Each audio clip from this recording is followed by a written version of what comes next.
Michel Barnier, bonjour. Bonjour. L'investiture continue.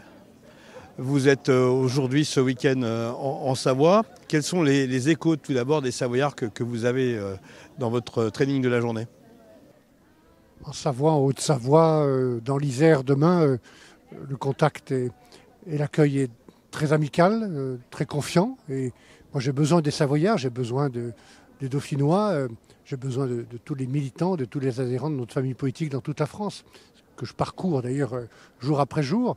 Mais ici, dans cette province où j'ai mes racines, où mes parents sont enterrés, mes grands-parents, où j'ai tant d'amitié et de fidélité, je suis toujours très heureux de me retrouver et de sentir un soutien qui grandit.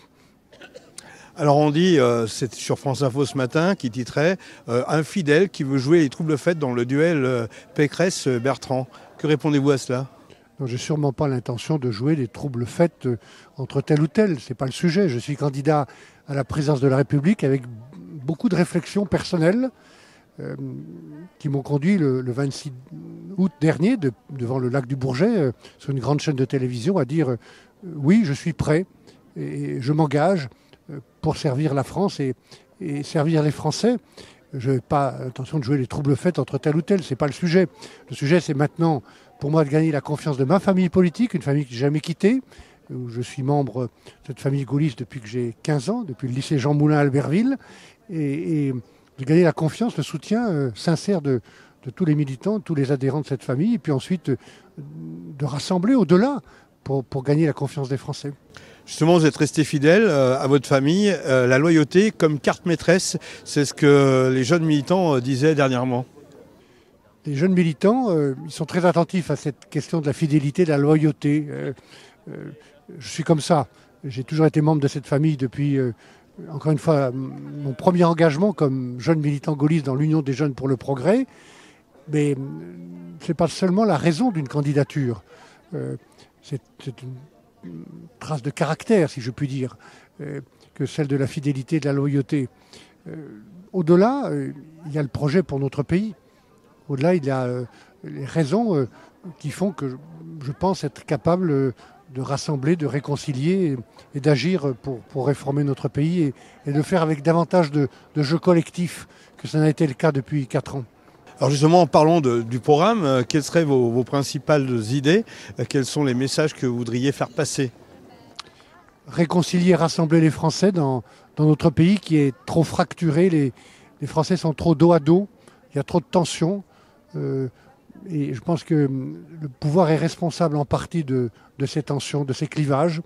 Il y a de vrais problèmes dans notre pays. Beaucoup de problèmes. L'autorité de l'État qui n'est plus respectée. Des professeurs qu'on décapite, des prêtres qu'on assassine, des violences un peu partout, et pas seulement dans les quartiers de Marseille ou d'ailleurs. Il faut rétablir l'autorité de l'État, le respect de l'autorité publique, de l'intérêt national, de la sécurité publique, limiter l'immigration. Ce sont des conditions nécessaires pour retrouver davantage de sérénité. Et puis ensuite, s'attaquer à de grands sujets, le déclassement scolaire et éducatif, la santé dont on a vu à quel point elle était importante, mais aussi pas très bien gérée dans la crise du Covid. L'écologie. Vous pouvez apporter des solutions, des solutions qui ne sont pas en place aujourd'hui? Oui, je pense que l'on peut mieux gérer un certain nombre de grands sujets de société autrement qu'on l'a fait depuis 4 ou 5 ans. Et je ne prétends pas avoir la science infuse, mais je pense que la méthode que nous allons mettre en œuvre si je suis élu sera une méthode où on travaillera plus ensemble et mieux ensemble, c'est-à-dire le gouvernement avec le Parlement, en écoutant les syndicats et aussi les collectivités territoriales, régions, communes, départements qui ont été laissés de côté. Parlons de la notoriété. En Savoie, elle est excellente, grâce au Brexit aussi. Entre les Jeux Olympiques, le président du Conseil général que vous avez été à une époque, et le Brexit, il y a toute une France à séduire. Il reste 15 jours pour ça. Non, pour les militants et les adhérents de notre famille, d'ailleurs des adhérents fidèles et anciens, puis beaucoup de nouveaux adhérents qui sont les bienvenus. Je dis d'ailleurs au passage que si les gens veulent m'aider en Savoie, ou en Haute-Savoie ou dans l'Isère, il faut adhérer aux Républicains parce que c'est le seul moyen, le premier ou le 2 ou le 3 ou le 4, s'il y a 2 tours, le seul moyen de me faire confiance et de me soutenir, c'est de voter, de pouvoir voter en étant adhérent. Il reste 5 semaines. 5 semaines pour cette première grande étape qui est celle du vote démocratique des adhérents, et c'est eux qui feront le vote. Ce n'est pas les sondages qui vont voter, heureusement. D'ailleurs, aucun sondage fait 5 ans avant une élection n'a donné le résultat. Et c'est le vote des militants, ça sera eux de choisir le candidat qu'ils soutiendront, comme d'ailleurs en avril, ce seront les Français et pas les sondages qui choisiront leur nouveau président. Donc vous restez confiant? On posait la question à un homme politique il y a quelques années, est-ce que vous êtes optimiste ou pessimiste? Je suis confiant dans le soutien de ma famille politique et je suis déterminé pour rendre service à notre pays. Si vous me permettez, certains disent un peu consensuel, vous êtes, et peut-être au niveau de l'âge aussi, on se pose des questions. Qu'est-ce que vous répondez à ces personnes? Le consensus, ça veut dire la capacité de mettre des gens ensemble pour réaliser de grands projets, parfois de plus petits projets, mais être ensemble, c'est le respect. Respecter les Français, faire respecter la France.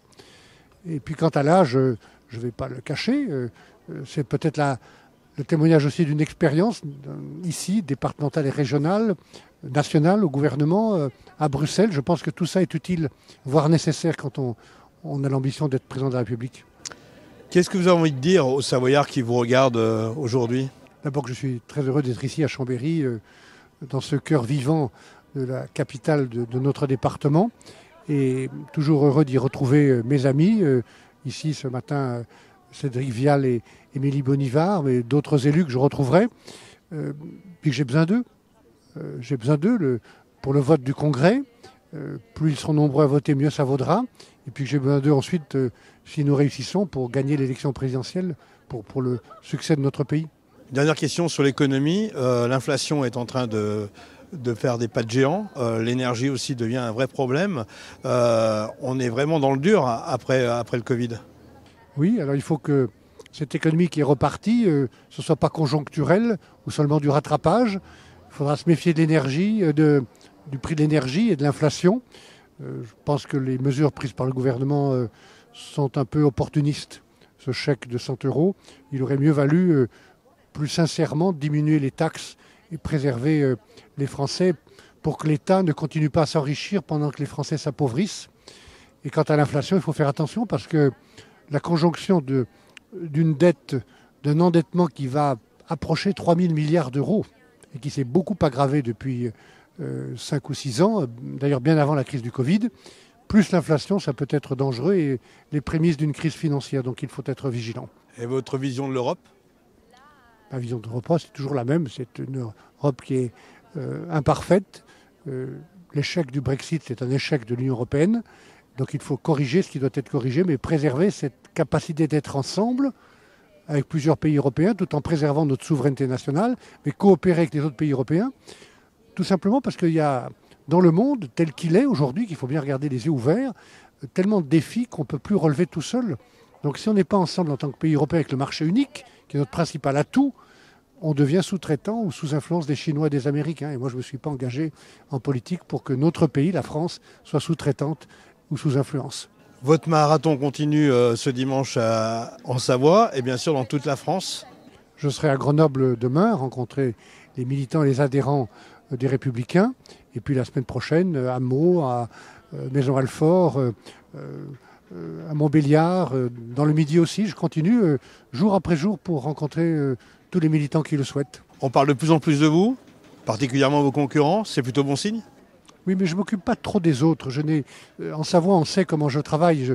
J'ai toujours essayé de développer un projet, de dire que j'étais prêt à porter ce projet. Donc faire que les citoyens aient envie de voter pour, non pas contre. Et je vais continuer pour la présidentielle. Merci Michel Barnier.